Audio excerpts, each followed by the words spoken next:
বাংলা বর্ষবরণ ঘিরে দেশ জুড়ে বর্ণিল উৎসব, বৈশাখী শোভাযাত্রা আর রমনা বটমূল ঘিরে হাজার হাজার মানুষের উচ্ছ্বাস। অনিশ্চয়তার ভয় কাটিয়ে সম্ভাবনার দেশ করার প্রত্যয়। নতুন বছর, নতুন আশা, বাচ্চা-কাচ্চারা এগুলো দেখবে। একটা প্রাণের মিলনের মাধ্যমে পয়লা বৈশাখ উদযাপিত হয়। সারা পৃথিবীর যত বাঙালি আছে সবাইকে নববর্ষের শুভেচ্ছা। যেহেতু বাঙালিয়ান আমাদের রক্তে আছে, সো ওটাকে জাস্ট একটু সেলিব্রেট করে নতুন বছরটাকে সাদরে গ্রহণ করা। Today is a really special day. People are dressed beautifully. It's a really nice atmosphere. Bangla সনের প্রথম দিনে কৃষক কার্ডের উদ্বোধন করলেন প্রধানমন্ত্রী তারেক রহমান। কৃষকদের আত্মনির্ভরশীল করার লক্ষ্য, প্রণোদনা পাওয়াদের কণ্ঠে আনন্দ বার্তা। কৃষিকাজে যদি টাকা পয়সা যায় কিছু দেখ, আমরা কৃষিকাজে খরচ করবো। কৃষিকাজে ওই যে আমাদের সুবিধা, সার দিব সরকারে, বীজ দিব। খেত খোলায় শাশুর বিষে না যায় টেয়া না যায় ঘরে, ওটা দিলে আবার আঙ্গ ওইটাও হাসি হইতেছে। আমরা ফসল ফলাইতে পারবো ভালো মতো, কাইসিসি মধ্যে থাকবো না। এই দেশের কৃষক যদি বেঁচে থাকে, এই দেশের কৃষক যদি ভালো থাকে, তাহলে সমগ্র বাংলাদেশ ভালো থাকতে পারবে।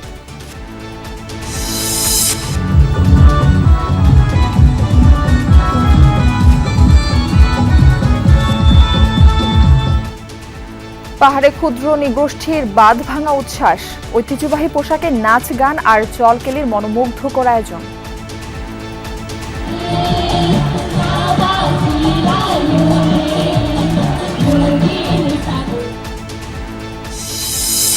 বৈশাখের তীব্র রোদেও তেলের পাম্পগুলোতে গ্রাহকদের দীর্ঘ অপেক্ষা, চাহিদা মতো জ্বালানি না পাওয়ার অভিযোগ, ফুয়েল পাসেও মিলছে না স্বস্তি।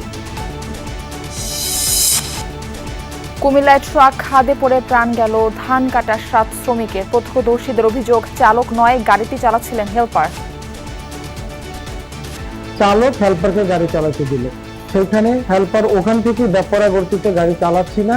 আমাদের ভরাটা সব তুলে নিল, নিয়ে ওখানে গাড়ি ওজন দিল, ওজন দেওয়ার পর আমাকে গাড়ি তুলে নিয়ে বিভিন্ন পিস পাড়া, ডাক তিনি পিস পাড়া, এই পাশে করলাম। হরমুজ প্রণালী অতিক্রমে চেষ্টা করলে ইরানি জাহাজ ধ্বংসের হুমকি ট্রাম্পের। বন্দর অবরোধে মার্কিন নৌবাহিনীর তৎপরতা, জলদস্যুতা করছে ওয়াশিংটন, অভিযোগ তেহরানের।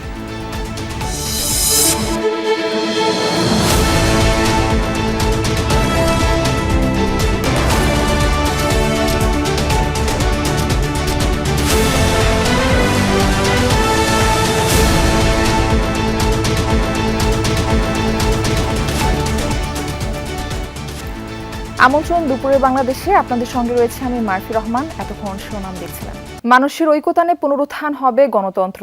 চিরায়ত বাংলার রূপ, শিল্প আর ঐতিহ্য তুলে ধরে চারুকলা শোভাযাত্রায় জানান দেয়া হয় এমন বার্তা। ছেলে বুড়ো সহ সকল প্রাণের সম্মিলনে এমন আয়োজন বিশ্বকে জানান দিয়েছে বাংলার সৌরভ ও গৌরবের কথা। লোকায়ত বাংলা চিত্র, উপকরণ, সাজ, পটচিত্র, বাদ্যযন্ত্রাংশ কিংবা মানুষের উপস্থিতি সবই যেন এক সুরে গাইছে, এসো হে বৈশাখ এসো এসো। তানভীর মোর্শেদ ও তানভীর মিজানের ছবিতে বিস্তারিত জানাচ্ছেন আহমেদ রেজা।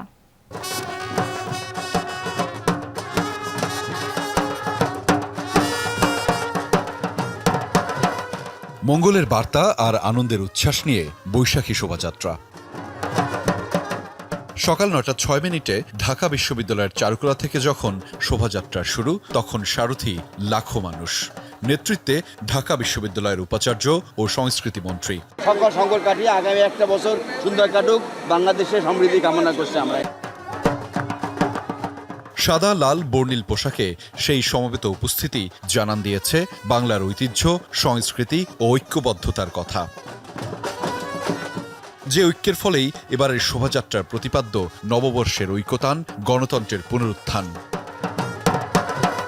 যান্ত্রিক যাপিত জীবনে শেকড়ের এই আয়োজন প্রশমিত করে স্বকীয়তা, উচ্ছ্বসিত করে হৃদ মাঝার। পুরনো বছরের গ্লানি, জীর্ণতা আর শোককে পেছনে ফেলে নতুনের শুরু। পুরনো বছরের গ্লানি ভুলে বা ব্যর্থতা ভুলে আমরা নতুন বছরে ভালো কিছু আশা করি, নতুন উদ্যমে নতুন করে সবকিছু শুরু করি। পান্তা ভাত, ইলিশ মাছ, পুরো বাঙালি খাবার, পুরো দিন বাঙালিয়ানায় কাটানো, পরিবারের সাথে লাল পাড় সাদা শাড়ি, হাত ভরা সাদা চুড়ি, লাল চুড়ি। অনেক লোকের সমাগম হয়েছে এবং নতুন একটা বছর, নতুন বছর সুন্দর করে নতুন পোশাক পরবো, ঘুরতে যাব, সবার সাথে দেখা হবে। ভিনদেশ থেকে যারা সামিল হয়েছেন বাংলার এমন স্বকীয় আয়োজনে তারাও মুগ্ধ, বিমোহিত। শোভাযাত্রা আরও বর্ণিল করে বাংলার বিভিন্ন ক্ষুদ্র নৃগোষ্ঠীর স্বতঃস্ফূর্ত অংশগ্রহণ। আমি বাংলা শিখতে চাই, কিন্তু বাংলা খুব কঠিন। People are dressed beautifully. It's a really nice atmosphere. শোভাযাত্রায় ছিল কয়েক স্তরের নিরাপত্তা বলয়। শুরুর দিকে ছিল অশ্বারোহী, পর্যায়ক্রমে আইন শৃঙ্খলা রক্ষাকারী বাহিনী, বাংলাদেশের পতাকা হাতে শিক্ষার্থী, রোভার স্কাউট, প্রক্টোরিয়াল টিম, সবশেষ শোভাযাত্রার প্রধান ব্যানার। বৈশাখ মানে হচ্ছে আমি লাল সাদা কোনো একটা শাড়ি পরবো, আমার আম্মু আমার আপুর সাথে ঘুরতে যাব, ফ্রেন্ডসদের সাথে ঘুরতে যাব, সহ নিজেকে নতুন রঙে সবাইকে নিয়ে সাজতে ইচ্ছে করে। আমাদের বাংলার নববর্ষের সূচনা। যতগুলাই নাম দেন কেন, যত সুন্দরী নাম হোক না কেন, আমি কিন্তু মঙ্গল শোভাযাত্রাই বলবো। অভ্যাস, মানুষ তো অভ্যাসের দাস। শোভাযাত্রায় মোট 5টি প্রতীক বা মোটিফ রাখা হয়। এগুলো হলো মোরগ, হাতি, পায়রা, দোতারা ও ঘোড়া। মোরগ নতুন সূচনা, জাগরণ ও আলোর আগমনের, আর দোতারা বাঙালির লোকসঙ্গীতের প্রাণ। এছাড়া পায়রা সম্প্রীতি, সহাবস্থান ও বৈশ্বিক শান্তির বার্তা বহন করে। আহমেদ রেজা, যমুনা নিউজ, ঢাকা। বর্ষবরণের খবর আপনাদের জানাবো সহকর্মীদের মাধ্যমে। নববর্ষবরণে বাংলা একাডেমিতে চলছে বৈশাখী অনুষ্ঠান। সেখানে রয়েছেন সহকর্মী হাসান মিসবা। আমরা সরাসরি যুক্ত হচ্ছি তার সাথে। মিসবা, আপনাকে নববর্ষের শুভেচ্ছা জানাচ্ছি। বর্ষবরণে বাংলা একাডেমিতে কি কি আয়োজন চলছে এই বিষয়টা জানাবেন। আপনাকে নববর্ষের শুভেচ্ছা। বাংলা একাডেমিতে প্রতি বছরের মতো এবারও বর্ণাঢ্য আয়োজন করা হয়েছে। সকাল থেকেই নানা ধরনের আয়োজনের মধ্য দিয়ে বর্ষবরণের এই উৎসব পালন হচ্ছে।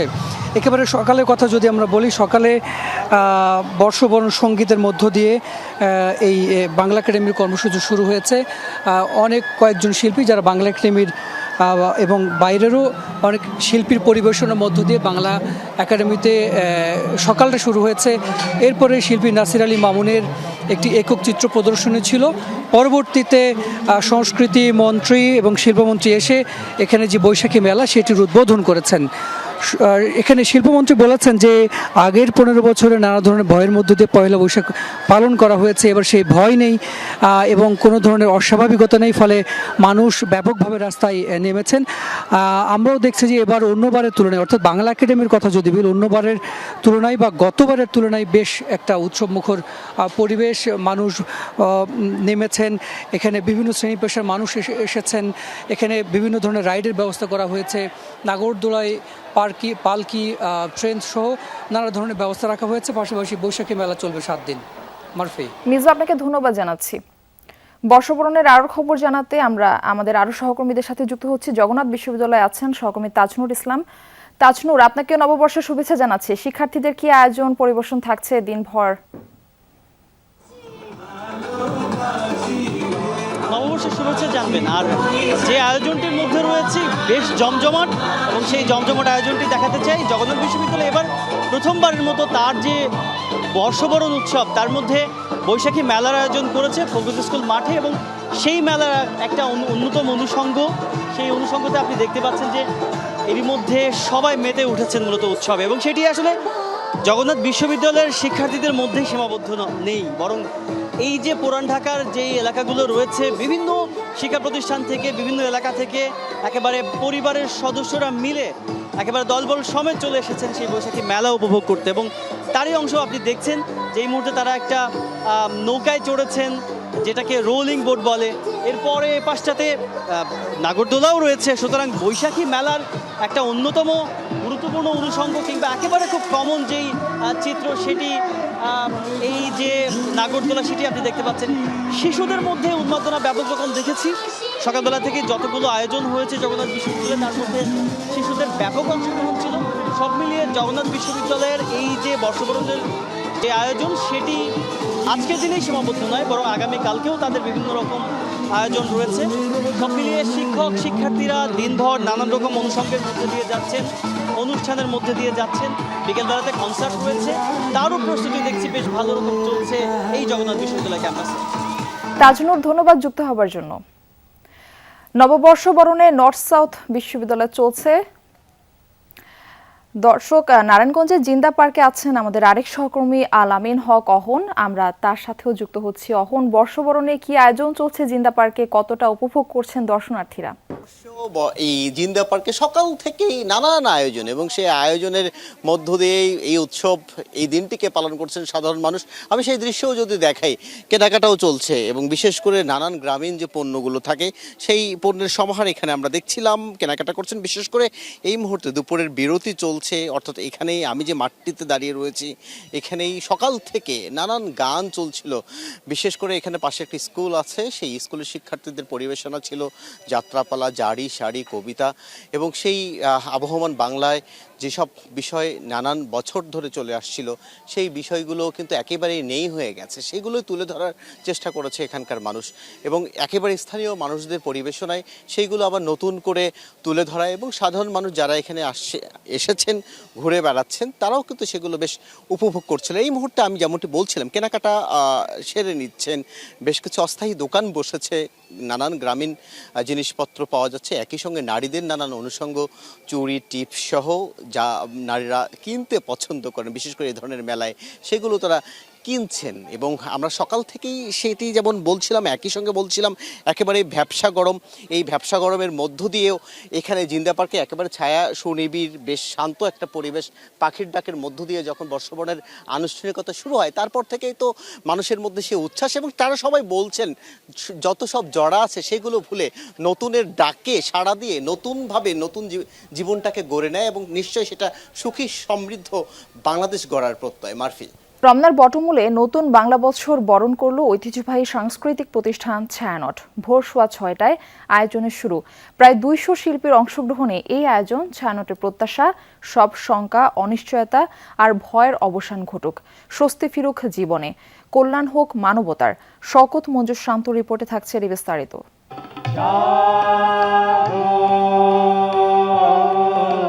রাজধানীর রমনা বটমূলে ঐতিহ্যবাহী আয়োজনে বাংলা নববর্ষ 1433কে বরণ করেছে ছায়ানট। ভোরের প্রথম প্রহর থেকেই উৎসবের রঙে রঙিন পোশাকে হাজারো মানুষের ঢল নামে বটমূল প্রাঙ্গণে। সূর্যোদয়ের সঙ্গে সঙ্গে অজয় ভট্টাচার্যের লেখা ও বিষ্ণুদেব চট্টোপাধ্যায়ের সুরে সম্মেলক গান জাগো আলোক লগনে দিয়ে শুরু হল 1433 বঙ্গাব্দকে বরণ উৎসব। ভোরের আলো ফোটার আগে থেকেই বটমূলে আসেন শিল্পীরা। নতুন বর্ষবরণে অংশ নেয়ার উচ্ছ্বাস ছিল সবার কণ্ঠে। প্রতি বছরই আসা হয়, এবারে পরিবেশটা আরো বেশি ভালো লাগছে আগের থেকে। এই দিনটার অপেক্ষায় প্রকৃতিও আমাদের অনুকূলে, ধর্মবর্ণের মানুষ একসাথে যে হতে পারছি এটাই সবচেয়ে বড় পাওয়া। বাঙালি জাতির জীবনে যেই দুর্দশা থেকে আমরা বের হয়ে এসেছি সেখানে আর আমরা ফেরত না যাই, যেন আমাদের মধ্যে কোনো বিভেদ না থাকে, কোনো বিদ্বেষ না থাকে, সব ভুলে সবাইকে সম্প্রীতির বন্ধনে বাঁধতে চাই। আজকাল আর ওই চাবি দিয়ে এসব দরজাগুলো খোলে। এবারের আসরে ছিল 8টি সম্মিলিত গান, 14টি একক গান এবং 2টি আবৃত্তি। গান, আবৃত্তি ও বাদ্যযন্ত্রের সমন্বয়ে সাজানো অনুষ্ঠানে ফুটে ওঠে বাংলার প্রকৃতি, জীবনবোধ ও মানবিক মূল্যবোধের নানা দিক।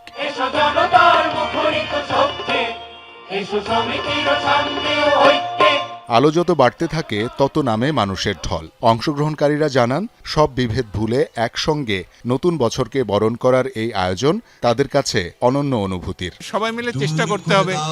কবি কবিতা লিখবেন, শিল্পী ছবি আঁকবেন, উন্নয়ন করবে, উন্নয়নের জন্য কাজ করবেন।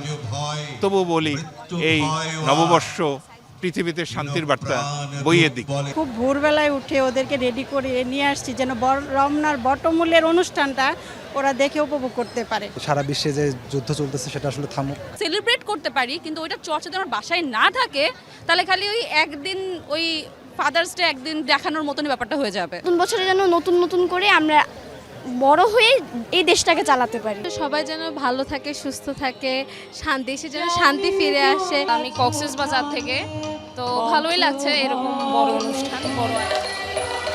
প্রতি বছরের মতো এবারও কঠোর নিরাপত্তা ব্যবস্থার মধ্য দিয়ে অনুষ্ঠানটি সম্পন্ন হয়। আইনশৃঙ্খলা রক্ষাকারী বাহিনীর পাশাপাশি স্বেচ্ছাসেবীরাও দায়িত্ব পালন করেন পুরো প্রাঙ্গণ জুড়ে। নতুন একটি বছরকে বরণ করতে ছায়ানটের এই আয়োজনে অসংখ্য মানুষ সম্পৃক্ত হয়েছেন। সবার প্রত্যাশা, একটি দেশ, একটি জাতি যাতে শান্তিতে থাকে, নিজে, নিজের পরিবারকে নিয়ে, নিজের আশেপাশের মানুষকে নিয়ে সবাই যাতে শান্তিতে দিন কাটাতে পারে। সংবাদপত্র ভবনে আগুন, উদীচী ও বাউল শিল্পীদের আক্রান্তের ঘটনার নিন্দা জানিয়ে ছায়ানট সভাপতি সারোয়ার আলী নির্ভয়ে গান করার আকুতি জানান। আমরা সমাজের কাছে অভয় বাণী শুনতে চাই, আমরা যেন নির্ভয়ে গান গাইতে পারি, সংস্কৃতির সকল প্রকাশ যেন নির্বিঘ্ন হয়, বাঙালি যেন শঙ্কামুক্ত জীবনযাপন করতে পারে। আমার সোনার বাংলা, আমি তোমায় ভালোবাসি। ছায়ানটের এই বর্ষবরণ অনুষ্ঠান আবারও প্রমাণ করেছে সংস্কৃতির শক্তি বাঙালির সবচেয়ে বড় পরিচয়, আর এই ঐতিহ্যই বয়ে নিয়ে যাবে আগামীর বাংলাদেশকে। অনুষ্ঠানের সমাপ্তি টানা হয় জাতীয় সঙ্গীতের হৃদয়গ্রাহী সুরে। হাজারো মানুষ দাঁড়িয়ে কণ্ঠ মেলায় এই সম্মোহনী গানে। শওকত মঞ্জুর শান্ত, যমুনা নিউজ, ঢাকা।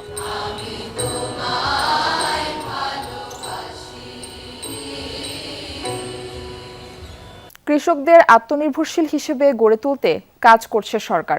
কৃষক ভালো থাকলে দেশের সমগ্র মানুষ ভালো থাকবে। টাঙ্গাইল থেকে 11 উপজেলায় কৃষক কার্ডের উদ্বোধন করে কথা বললেন প্রধানমন্ত্রী তারেক রহমান। দুপুরে টাঙ্গাইলের শহীদ মারুফ স্টেডিয়ামে কৃষক কার্ড বিতরণ কার্যক্রমের উদ্বোধন করে তিনি বলেন, কৃষি নির্ভর এলাকায় কৃষি পণ্যের প্রক্রিয়াজাতকরণ কারখানা প্রতিষ্ঠা করা হবে। ফসল নষ্ট হওয়া ঠেকাতে কোল্ড স্টোরেজ প্রতিষ্ঠার কথা জানান তিনি। প্রধানমন্ত্রী জানান, আগামী 5 বছরে পর্যায়ক্রমে 2,75,00,000 কৃষকের মাঝে কৃষক কার্ড পৌঁছে দেওয়া হবে। আগামী 5 বছরে 20,000 কিলোমিটার খাল খননের কথা জানান তিনি, যার মাধ্যমে কৃষকের মাঠে সেচের পানি পৌঁছে দেওয়া হবে। এখন দেশ গড়ার সময় উল্লেখ করে তারেক রহমান বলেন, নারীদের স্বাবলম্বী করতে পারলে দেশ এগিয়ে যাবে। এজন্য আগামী 5 বছর সকল নারী প্রধান পরিবারের কাছে ফ্যামিলি কার্ড পৌঁছে দেওয়া হবে। 11টি উপজেলায় পাইলট প্রজেক্ট হিসেবে আমাদের কৃষক কার্ড প্রদানের অনুষ্ঠানটি হচ্ছে। প্রায় 22,000 কৃষককে আমরা প্রথম পর্যায়ে এই কৃষক কার্ডের সুবিধা আমরা তাদের কাছে পৌঁছে দিতে চাচ্ছি। 2,75,00,000 কৃষকের কাছে পর্যায়ক্রমিকভাবে আগামী 5 বছরের মধ্যে পর্যায়ক্রমিকভাবে আমরা কৃষি কার্ড তাদের কাছে পৌঁছে দিব। এই দেশের কৃষক যদি বেঁচে থাকে, এই দেশের কৃষক যদি ভালো থাকে, তাহলে সমগ্র বাংলাদেশ ভালো থাকতে পারবে। এই কাজের আগে কোনো মূল্যায়ন সম্মান ছিল না। এই বিএনপি সরকার, মাননীয় প্রধানমন্ত্রী আমাদের কাজের সম্মান দিচ্ছেন। আমাদের সংসারে উপকার আসবে, আমরা ফসল ফলাইতে পারবো ভালো মতো, কাইসিসের মধ্যে থাকবো না। হয়তো কৃষি কার্ডে যদি টাকা পয়সা যাই কিছু দেখ, আমরা কৃষি কাজে খরচ করবো, নিজের অর্থটা খাবো। আমাদের অনেক মনে খুশি লাগতেছে, সরকার আমাদের এরকম উদ্যোগে ডাকছে। দর্শক, বিরতির আগে যেরকমটা জানাচ্ছিলাম, নববর্ষবরণে নর্থ সাউথ বিশ্ববিদ্যালয়ে চলছে ফ্ল্যাশ মব। সেখান থেকে আবার আমাদের সঙ্গে যুক্ত হচ্ছেন সহকর্মী শামীম রেজা। আমরা সরাসরি তার কাছে যাচ্ছি। শামীম, নতুন বাংলা বর্ষবরণে কি কি আয়োজন দেখছেন নর্থ সাউথ বিশ্ববিদ্যালয়ে?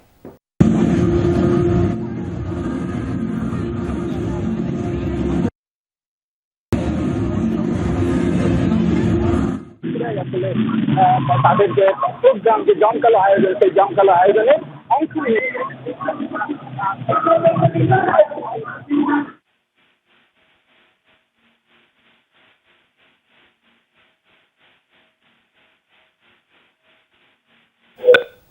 আমাদের সঙ্গে যুক্ত ছিলেন শামীম রেজা। ভোরের আলো ফোটার আগেই রাজধানীর আনাচে কানাচে রঙিন হয়ে ওঠে নববর্ষের সঙ্গে। বৈশাখী গান আর লোকজ সঙ্গীত আর মঙ্গল শোভাযাত্রায় আনন্দ উল্লাসে উদ্বেলিত বাঙালি বরণ করে নেন বাংলা সন 1433-কে। ধানমন্ডি 27-এ আজ দিনব্যাপী থাকবে নানান সাংস্কৃতিক আয়োজন।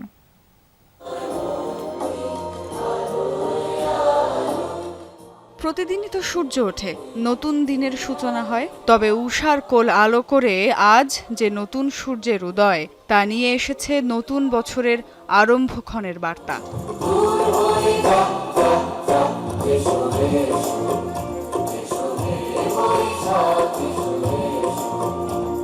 বঙ্গাব্দ 1433-এর প্রথম দিন, বসন্ত শেষে রুদ্র বৈশাখের প্রথম দিন। ভোরের আলো ফোটার আগেই ধানমন্ডিতে রবীন্দ্র সরোবরে শুরু হয় সুর, তাল আর ছন্দের পরিবেশন।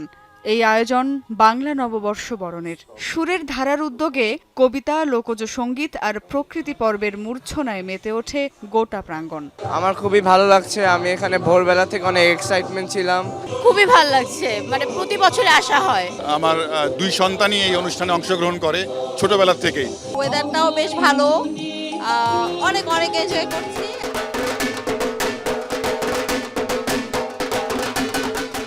শঙ্কর মোড় থেকে ধানমন্ডি 27, নতুন বছরের আগমনে মাতোয়ারা ধানমন্ডি এলাকা। শোক, ক্লেশ, মুমূর্ষু জরা দুহাতে ঠেলে বর্ষবরণ পর্ষদের শোভাযাত্রায় প্রাণ মিলেছে হাজারো প্রাণে। বাংলাদেশের মানুষের কাছে, বাঙালির কাছে এই নববর্ষের যে আয়োজন, সেটি আমাদের কাছে সবার হৃদয়কে নাড়া দিচ্ছে। ভালো লাগছে, আমরা বাঙালি, আমাদের বাঙালি পরিচয়, এটা অবশ্যই অনেক ভালো লাগবে। আমার তো ভীষণ ভালো লাগছে, সারা সময়ই নেচে বেড়ালাম। অপেক্ষা করে থাকি এই দিনটার জন্য, খুবই ভালো লাগছে। অনেক ভালো লাগছে আর অনেক আনন্দ করছে, অনেক মজা লাগছে। এই আনন্দ, এই উচ্ছ্বাসের মধ্যেই নিহিত আছে মঙ্গলের বার্তা, এবং শোভাযাত্রার মাধ্যমে চলতি পথেই সেই বার্তা সবার মাঝে ছড়িয়ে দেওয়াই হচ্ছে উদ্দেশ্য। আপামর বাঙালির মনে আজ নববর্ষের আমেজ। শোভাযাত্রা শেষে সাংস্কৃতিক পরিবেশনা উপভোগ করেন নগরবাসী। এই সাংস্কৃতিক অনুষ্ঠান চলবে সন্ধ্যা পর্যন্ত। সুমাইয়া ঐশী, যমুনা নিউজ, ঢাকা। পঞ্জিকার পাতায় বিদায় নিল আরও একটি বছর। শুভ আগমন ঘটল 1433 বঙ্গাব্দ। নতুন সূর্যের আলোয় জেগে উঠেছে জনপদ, বৈশাখের হাওয়ায় মিশেছে উৎসবের অনাবিল স্পন্দন। সবার প্রত্যাশা নতুন বছরটি হবে শান্তি, সমৃদ্ধি আর স্থিতিশীলতার। বিশ্বজুড়ে যে যুদ্ধের ডামাডোল, অবসান ঘটবে সেই নিষ্ঠুরতার। শওকত মঞ্জুর শান্তর আরেকটি রিপোর্ট দেখুন।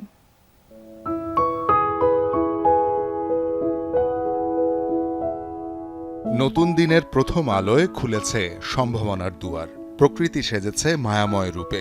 পাখির কলতান, রোদ ঝলমলে সকাল আর অচেনা ফুলের রঙে রঙিন চারপাশ। সেই রং ছড়িয়ে পড়েছে মানুষের পোশাকে, মুখে, মনেও।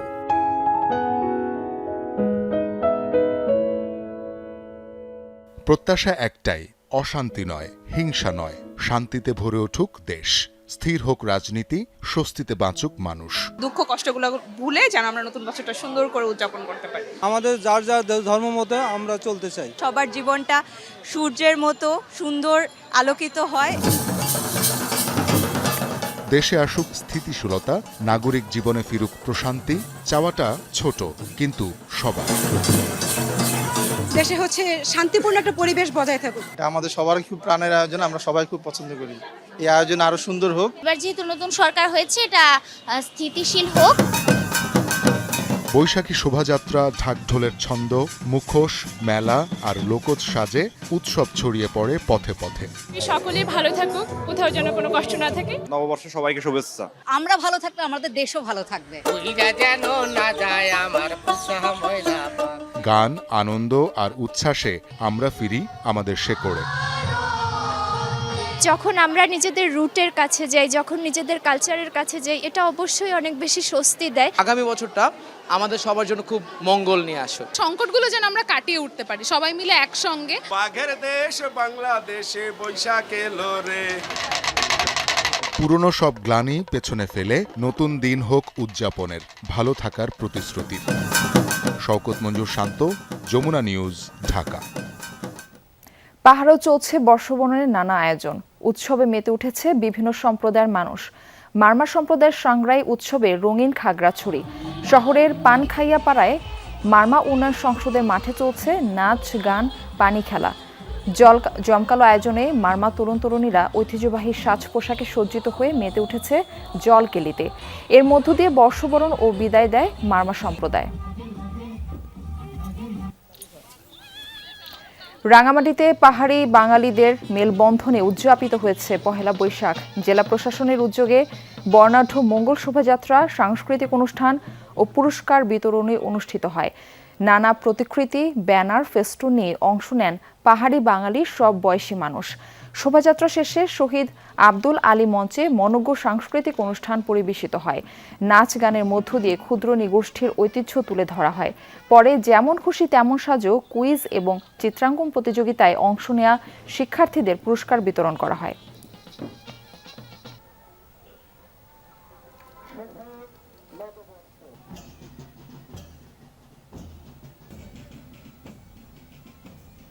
পার্বত্য জেলা বান্দরবানে বর্ণাঢ্য আয়োজনের মধ্য দিয়ে উদযাপিত হচ্ছে বাঙালির প্রাণের উৎসব পহেলা বৈশাখ।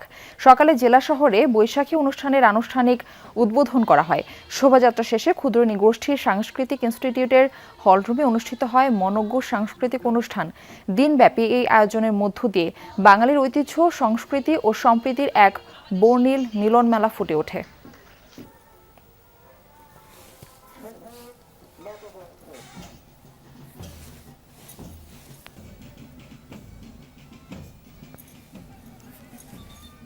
পঁচিশ বছরে চূড়ান্ত নিষ্পত্তি হয়নি রমনা বটমূলে বর্ষবরণ অনুষ্ঠানে বোমা হামলার হত্যা মামলা। এদিকে বিচার চলাকালীন সময়ে একাধিক আসামির মৃত্যু হয়েছে। গত বছর হাইকোর্টে মৃত্যুদণ্ডপ্রাপ্ত আসামিদের সাজা কমলেও পূর্ণাঙ্গ রায়ের অপেক্ষায় দিন গুনছেন আসামিপক্ষ। এদিকে একই ঘটনায় করা বিস্ফোরক মামলার রায় আগামী বৈশাখের আগে ঘোষণা করার কথা জানিয়েছে রাষ্ট্রপক্ষের আইনজীবী। অ্যাটর্নি জেনারেল বলছেন, হত্যা মামলার রায় প্রকাশের পর রাষ্ট্রের নির্দেশনায় চূড়ান্ত নিষ্পত্তি করা হবে। রাব্বি হোসেনের রিপোর্ট। 2001 সালের 14 এপ্রিল রমনা বটমূলে ছায়ানটের বর্ষবরণ অনুষ্ঠানে বোমা হামলা হয়। আকস্মিক এই হামলায় নিহত হয় 10 জন। সেই ঘটনার 7 বছর পর 2008 সালে 14 জনকে আসামি করে হত্যা ও বিস্ফোরক আইনে 2টি অভিযোগপত্র দেয় সিআইডি। পরে 2014 সালে হত্যা মামলার প্রধান আসামি মুফতি হান্নান সহ 8 জনকে মৃত্যুদণ্ড ও 6 জনকে যাবজ্জীবন কারাদণ্ড দেন ঢাকার একটি আদালত। যদিও 2025 সালে হাইকোর্টের রায়ে মৃত্যুদণ্ডপ্রাপ্ত ও যাবজ্জীবন প্রাপ্তদের সাজা কমে যায়।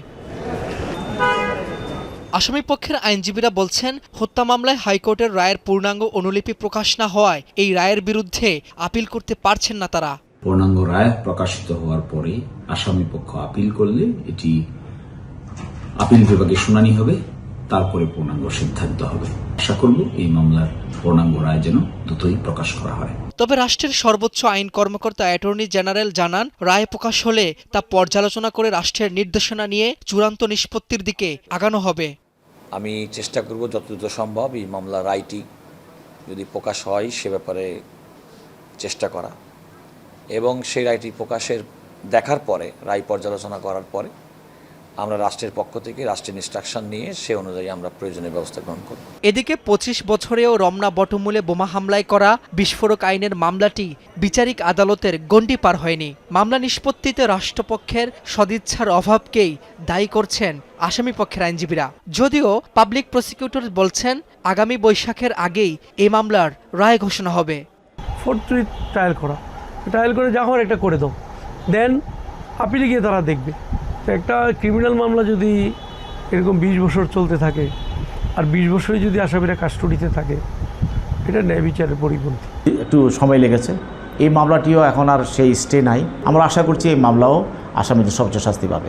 বিস্ফোরক আইনের মামলাটি সাক্ষ্য গ্রহণ শেষ হয়ে আগামী 9 জুলাই আসামিপক্ষের আত্মপক্ষ সমর্থনের জন্য ধার্য রয়েছে।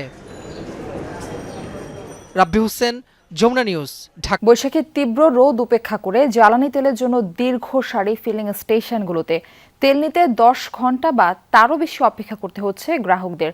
অনেক ফিলিং স্টেশনেই বেশিরভাগ সময় টানানো থাকে অকটেন নেই। পহেলা বৈশাখে ডিপো বন্ধ থাকায় অনেক পাম্পেই নেই তেলের সরবরাহ। রাজধানীতে প্রায় সব ফিলিং স্টেশনে এখন রেশনিং পদ্ধতি চালু আছে। বেশিরভাগ পাম্পে গাড়ির জন্য 2000 আর মোটরসাইকেলের জন্য 3 থেকে 500 টাকার বেশি তেল দেয়া হচ্ছে না। তবে ফুয়েল পাস থাকলে সর্বোচ্চ 10 লিটার তেল নিতে পারছেন একজন গ্রাহক। বাইকাররা তেলের জন্য ঘন্টার পর ঘন্টা অপেক্ষার ভোগান্তি থেকে মুক্তি চান। এদিকে পাম্প মালিকরা বলছেন, ডিপো থেকে আগের তুলনায় কম তেল সরবরাহ করা হচ্ছে, কিন্তু সংকটের আসল কারণ প্যানিক বাইং। এই কারণেই জ্বালানি তেলের সংকট তীব্রতর হচ্ছে। মানুষের শোভাযাত্রা যাচ্ছে, আমাদের বৈশাখ তো এখানেই কাটতেছে, দেখেন যে অবস্থা। তেল নেওয়াটা এখন মনে করেন বড়, তেল নিতে পারলে আপনার পয়লা বৈশাখের উদযাপনটা তেল দিয়ে এছাড়া আর কিছু করার নেই। জ্বালানি তেলের খোঁজ খবর রাখছেন সহকর্মী হুমায়ুন রশিদ। তিনি আছেন রাজধানীর মহাখালী এলাকায়। আমরা তার সাথে যুক্ত হচ্ছি। হুমায়ুন, আজকে তো নববর্ষের প্রথম দিন, আজকে যানবাহনের সারি কেমন দেখছেন পেট্রোল পাম্পগুলোতে, এবং ডিপো থেকে তেলের সরবরাহ কেমন, স্বাভাবিক আছে কিনা, গ্রাহক ও পাম্প কর্তৃপক্ষ কি বলছেন? মার্ফি, এখন আমি মহাখালীতে আছি, ক্লিন ফুয়েল ফিলিং স্টেশনে। এই স্টেশনের সামনেও যানবাহনের দীর্ঘ সারি, কিন্তু মজার বিষয় একটি গাড়িও কিন্তু এই ফিলিং স্টেশনের জন্য না। গাড়িগুলো লাইনে দাঁড়িয়ে আছে বিজয় সরণির যে ট্রাস্ট ফিলিং স্টেশন আছেন, সেই ট্রাস্ট ফিলিং স্টেশন থেকে জ্বালানি তেল সংগ্রহ করবেন। সেই যে দীর্ঘ সারিটি এত বড় হয়ে গেল, বা পেট্রোল পাম্পের জন্য তেলের জন্য যে লাইন, এই লাইনটা এত বড় হয়ে গেল, এর কারণটা কি? কারণটা হচ্ছে আজকে পহেলা বৈশাখ, ডিপো কার্যক্রম আজকে নেই। ডিপো কার্যক্রম না থাকায় পেট্রোল পাম্পগুলোতে ডিপো থেকে আসলে তেলের যে লরি, সেই লরি আসেনি। পেট্রোল পাম্পগুলোতে আজকে জ্বালানি তেলের সরবরাহ নেই। তো যেই পেট্রোল পাম্পগুলো শুধুমাত্র এক ধরনের যোগান ছিল, বা যারা হয়তো রেগুলারই একটু বেশি করে জ্বালানি তেল নিতে পারেন, তারা তাদের যে সংগ্রহ, সেই সংগ্রহ থেকে আজকে জ্বালানি তেল সরবরাহ করছেন। কিন্তু যে পেট্রোল পাম্পগুলো প্রতিদিন 10 থেকে 13,000 লিটার অকটেন পেয়ে থাকেন ডিপো থেকে, তারা আসলে ওইভাবে জ্বালানি তেল আজকে সরবরাহ করতে পারছেন না। এবং আপনি একটু আগেও দেখছিলেন যে আমি দেখাচ্ছিলাম যে অকটেন নেই, এরকম ব্যানারই আসলে বেশিরভাগ ফিলিং স্টেশনগুলোতে টানানো রয়েছে। এই কারণে মূলত যে কয়টি ফিলিং স্টেশনে আজকে জ্বালানি তেল সরবরাহ করা হচ্ছে, সেখানে দীর্ঘ সারি আমরা দেখতে পাচ্ছিলাম। এবং অনেক ফিলিং স্টেশনে কিন্তু আসলে যে ফুয়েল কার্ড, সেই কার্ডেরও কোনো সুবিধা আমরা দেখতে পাইনি। তবে যে পাম্পগুলোতে সুবিধা রয়েছে, তারা সর্বোচ্চ 10 লিটার পর্যন্ত তেল সংগ্রহ করতে পারছেন বাইকে, এবং অন্যটা যারা গাড়ি, তারা 2 থেকে 3,000 পর্যন্ত পাচ্ছেন। এখন আমরা একটু পাম্পের লোকদের সাথে একটু কথা বলতে চাই। আপনাদের তো রাত্রে থেকে 13,500 লিটার দিয়েছিল, এগুলো বেঁচে কালকে শেষ করে লাইছি। তো আজকে তো আর গাড়ি আসে নাই, তাও পাম্পে তেল নাই আমাদেরকে। কালকে তেল আসবে, কারণ আজকে পয়লা বৈশাখের উপলক্ষে আজকে সরকারি বন্ধ না, এই জন্য তেল আজকে আসে নাই। মারফি, আমরা পেট্রোল পাম্পের যে লাইন, সেই লাইনে যারা অপেক্ষা, তাদের বাইকার বলছিলাম, তারা এক একজন অপেক্ষা করে, এই দীর্ঘক্ষণ অপেক্ষা করে পরবর্তীতেই তারা আসলে জ্বালানি তেল সংগ্রহ করতে পারছেন। যাদের ফুয়েল কার্ড নেই, তারা সর্বোচ্চ 800 টাকা জ্বালানি তেল নিতে পারছেন। এরকমটাই পেট্রোল পাম্পগুলোতে যে দৃশ্য, সেই দৃশ্য আমরা দেখতে পাচ্ছি। তারা বলছেন, যারা কিনা বাইকার, তারা বলছেন যে পেট্রোল পাম্প জ্বালানি তেল তারা পেট্রোল পাম্পে এসে কিছু না কিছু পাচ্ছেন, কিন্তু এই যে ঘন্টার পর ঘন্টা, 10 ঘন্টা বা তারও বেশি সময় ধরে অপেক্ষা করা, এই অপেক্ষার ভোগান্তি থেকে তারা আসলে মুক্তি চান। অন্যদিকে পেট্রোল পাম্প মালিকরা বলছেন যে আসলে প্যানিক বাইংটা যদি থামে, ফুয়েল কার্ডের কারণে প্যানিক বাইংটা যদি থামে, তাহলেই আসলে এই যে অতিরিক্ত খরিদের চাপটা কমবে, এবং তখন আসলে জ্বালানি তেলের যে সংকট, সেটি আসলে এত তীব্র হবে না। মানুষজনও এই দীর্ঘ সারির ভোগান্তি থেকে কিছুটা হলেও রেহাই পাবে। মারফি, কুমিল্লায় ট্রাক নিয়ন্ত্রণ হারিয়ে খাদে পড়ে প্রাণ গেছে 7 জনের। তারা সবাই ধান কাটা শ্রমিক। দুর্ঘটনায় আহত হয়েছেন 6 জন। গতরাতে 2:45টার দিকে দাউদকান্দিতে ঢাকা চট্টগ্রাম মহাসড়কে এই ঘটনা ঘটে। আহতরা জানান, দুর্ঘটনার সময় ট্রাক চালাচ্ছিলেন হেলপার। ঘটনার পর থেকে পলাতক চালক ও হেলপার। সড়কে আবারও মৃত্যুর মিছিল। কুমিল্লার দাউদকান্দিতে ট্রাক উল্টে খাদে পড়ে ঘটল হতাহতের ঘটনা। প্রত্যক্ষদর্শীরা জানান, দিনাজপুর থেকে চাল বোঝাই ট্রাকটি যাচ্ছিল চট্টগ্রামের দিকে। দিনাজপুর থেকেই ট্রাকে ওঠেন 13 জন শ্রমিক। তারা কুমিল্লায় দিনমজুরের কাজের জন্য যাচ্ছিলেন। রাত 2:45টার দিকে কুমিল্লার দাউদকান্দির হাসানপুর এলাকায় নিয়ন্ত্রণ হারিয়ে ট্রাকটি রাস্তার পাশে খাদে পড়ে যায়। এতে ঘটনাস্থলে মারা যান 7 শ্রমিক, আহত হন 6 জন।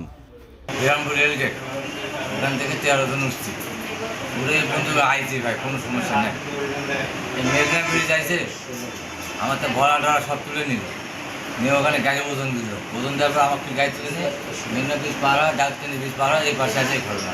কাজের উদ্দেশ্যে আসছিলাম, কাজের উদ্দেশ্যে আসার পর এই যে সকালে আমি শুনলাম যে মারা গেছে। দুর্ঘটনার সময় ট্রাকটি হেলপার চালাচ্ছিলেন বলে জানিয়েছেন আহত শ্রমিকরা। ঘটনার পরপরই পালিয়ে যায় চালক ও হেলপার। হেলপার চালাতে গাড়ি। আমরা বলি সড়ক দুর্ঘটনা নিহত, আমি বলি এটা একটা হত্যাকাণ্ড। প্রত্যক্ষদর্শীরা যেটা জানালো, তারা যে দিনাজপুর থেকে রওনা হওয়ার পরে মেঘনা ব্রিজ পর্যন্ত এসেছে, সেখান থেকে চালক হেল্পারকে গাড়ি চালাতে দিল, সেখানে হেল্পার ওখান থেকে বেপরোয়া গতিতে গাড়ি চালাচ্ছিলেন। নিহতদের মরদেহ উদ্ধার করে নেওয়া হয় দাউদকান্দি হাইওয়ে থানায়। এ ঘটনায় আইনগত ব্যবস্থা নেওয়া হবে বলে জানিয়েছে পুলিশ। ছয়জনের মধ্যে 2-1 গুরুতর আছে, কারো হাত ভেঙেছে, পা ভেঙেছে, এরকম আছে, ওনারা চিকিৎসাধীন আছে। এটা হয়তো তার অনিয়ন্ত্রিত চালানোর কারণে ট্রাকটা উল্টে পড়ে যেতে পারে। যারা নিহত হয়েছেন পারিবারিকভাবে খুবই অসচ্ছল, ওনাদের লাশগুলো ওনাদের পরিবারের কাছে পৌঁছানোর জন্য আমরা কিছু আর্থিক সাহায্য করি।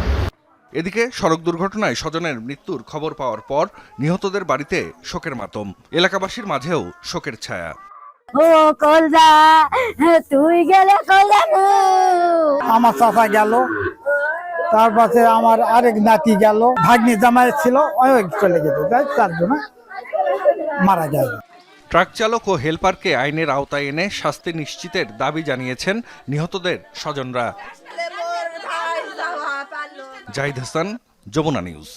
যুক্তরাষ্ট্র ইরানকে আবারও শান্তি আলোচনায় বসার আহ্বান জানিয়েছে পাকিস্তান। চলমান 2 সপ্তাহের যুদ্ধবিরতি শেষ হওয়ার আগেই আরেকবার দুপক্ষকে মুখোমুখি করতে তোড়জোড় চালিয়ে যাচ্ছে ইসলামাবাদ।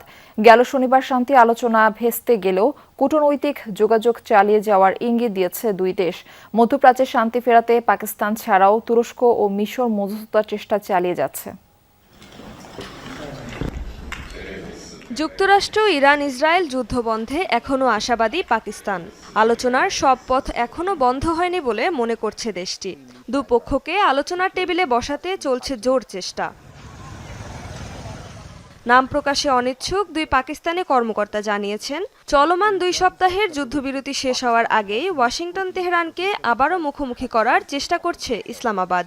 একই প্রচেষ্টা মিশর ও তুরস্কেরও। এদিকে ইরানের সাথে আলোচনা নিয়ে ইতিবাচক ইঙ্গিত দিয়েছেন মার্কিন ভাইস প্রেসিডেন্ট জেডি ভ্যান্স। তবে বরাবরের মতোই জুড়ে দিয়েছেন বেশ কয়েকটি শর্ত। বলেন, শেষ পর্যন্ত একটি চুক্তি হবে কিনা তা তেহরানের উপরই নির্ভর করছে। তার ভাষ্যমতে, যুক্তরাষ্ট্র এমন একটি সমঝোতায় আগ্রহী যেখানে ইরান একটি স্বাভাবিক দেশের মতো আচরণ করবে আর তাদের অর্থনীতিও স্বাভাবিকভাবে চলবে। আর ইরানকে স্বাভাবিক অর্থনৈতিক কাঠামোয় ফিরতে হলে অবশ্যই পারমাণবিক অস্ত্র অর্জনের চেষ্টা থেকে সরে আসতে হবে। মার্কিন প্রেসিডেন্ট ইরানকে একটি স্বাভাবিক দেশের মতো দেখতে চান, যেখানে অর্থনীতি স্বাভাবিকভাবে চলবে এবং জনগণ উন্নতি করতে পারবে। তবে এজন্য তাদেরকে আগে পারমাণবিক অস্ত্র অর্জনের প্রচেষ্টা বন্ধ করতে হবে আর সরে আসতে হবে সন্ত্রাসবাদের পথ থেকেও। এসব শর্ত পূরণ হলে একটি বড় ধরনের সমঝোতার সুযোগ তৈরি হতে পারে। পরবর্তী পদক্ষেপ এখন ইরানের উপরই নির্ভর করছে। হরমুজ প্রণালী নিয়ন্ত্রণকে ঘিরে সামরিক উত্তেজনা তুঙ্গে যুক্তরাষ্ট্র ইরানের মধ্যে। মার্কিন প্রেসিডেন্ট ট্রাম্পের হুঁশিয়ারি, অবরোধের আওতাভুক্ত এলাকার কাছাকাছি গেলে যে কোনো ইরানি জাহাজকে ধ্বংস করে দেওয়া হবে। এই অবস্থায় ইরানের বিভিন্ন বন্দর অবরোধ করতে শুরু করেছে মার্কিন নৌবাহিনী। এদিকে পাল্টা যুক্তরাষ্ট্রের বিরুদ্ধে জলদস্যুতার অভিযোগ তুলেছে ইরান। চলমান এই অচল অবস্থায় বাণিজ্যিক জাহাজ মালিক ও জ্বালানি ব্যবসায়ীদের মধ্যে ব্যাপক উদ্বেগ ছড়িয়ে পড়েছে। যুক্তরাষ্ট্র বিরোধী বিক্ষোভে উত্তাল তেহরানের রাজপথ। হরমুজ প্রণালীতে ইরানের বিরুদ্ধে মার্কিন অবরোধের প্রতিবাদে পথে নেমে আসেন হাজার হাজার ইরানি। ক্ষোভ জানিয়ে বলেন, যুদ্ধে ইরানের পক্ষ থেকে বিপুল প্রতিরোধের পরও শিক্ষা হয়নি ট্রাম্পের। ট্রাম্প যদি তার এই হুমকি বাস্তবায়ন করেন, তাহলে ইরানের সশস্ত্র বাহিনী তার কঠোর জবাব দেবে। যুদ্ধ চলাকালে ট্রাম্পের বক্তব্য ও কার্যকলাপ স্পষ্টভাবে প্রমাণ করে যে ইরানকে মোকাবেলায় যুক্তরাষ্ট্র চরম হতাশা ও অসহায়ত্বের পর্যায়ে পৌঁছে গেছে। এর আগে মার্কিন প্রেসিডেন্ট ডোনাল্ড ট্রাম্প হুমকি দিয়ে বলেন, হরমুজের অবরোধ এলাকায় ঢুকলেই ইরানের যে কোনো জাহাজ ধ্বংস করা হবে। মাদক পাচারকারীদের মতোই অবরোধ ভাঙার চেষ্টা করলে কঠোর ব্যবস্থা নেওয়া হবে। মার্কিন সেন্টকম জানিয়েছে, ইরানের বন্দর, উপকূলীয় এলাকা, পারস্য উপসাগর ও ওমান উপসাগরে চলাচলকারী ইরানি জাহাজের জন্য এই নির্দেশনা প্রযোজ্য। ইরানের নৌবাহিনীর অন্তত 158টি জাহাজ ধ্বংস হয়ে সমুদ্রতলে পড়ে আছে। দেশটির কিছু ফাস্ট অ্যাটাক নৌযান এখনও চালু থাকলেও সেগুলো আর বড় হুমকি নয় আমাদের জন্য। এদিকে সিএনএন সহ আন্তর্জাতিক বিভিন্ন গণমাধ্যম বলছে ইরানের বিভিন্ন বন্দর অবরোধ করতে অভিযান শুরু করেছে মার্কিন নৌবাহিনী। এ অবস্থায় অন্যদিকে হরমুজ প্রণালীতে উস্কানিমূলক মার্কিন কর্মকাণ্ড বিশ্ব শান্তি নিরাপত্তার উপর ভয়াবহ প্রভাব ফেলতে পারে বলে পাল্টা হুঁশিয়ারি দিয়েছেন ইরানের পররাষ্ট্রমন্ত্রী। পাশাপাশি ওয়াশিংটনের বিরুদ্ধে জলদস্যুতার অভিযোগ তুলেছে তেহরান। পারস্য উপসাগর এবং হরমুজ প্রণালীতে যুক্তরাষ্ট্রের উস্কানিমূলক কর্মকাণ্ড চালাচ্ছে তা জলদস্যুতার শামিল। এর ফলে আঞ্চলিক ও বৈশ্বিক শান্তি নিরাপত্তার ওপর মারাত্মক পরিণতি নেমে আসবে। এই ঘোষণার পর থেকেই বিশ্বজুড়ে বাণিজ্যিক জাহাজ পরিচালনাকারী প্রতিষ্ঠান ও জ্বালানি ব্যবসায়ীদের মধ্যে উদ্বেগ বেড়েছে। অবরোধের সুনির্দিষ্ট নিয়মকানুন এখনো পরিষ্কার না হওয়ায় দুশ্চিন্তায় পড়েছে সংশ্লিষ্টরা। তবে এর মধ্যেই যুক্তরাষ্ট্রের নিষেধাজ্ঞা উপেক্ষা করে একটি চীনা তেলবাহী ট্যাংকার হরমুজ প্রণালী অতিক্রম করেছে, যা সরাসরি চ্যালেঞ্জ করেছে ওয়াশিংটনের অবস্থাকে। অস্মিতা বিশ্বাস, যমুনা নিউজ। এই ছিল দুপুরের বাংলাদেশের আয়োজনে। এতক্ষণ সাথে থাকার জন্য সবাইকে ধন্যবাদ।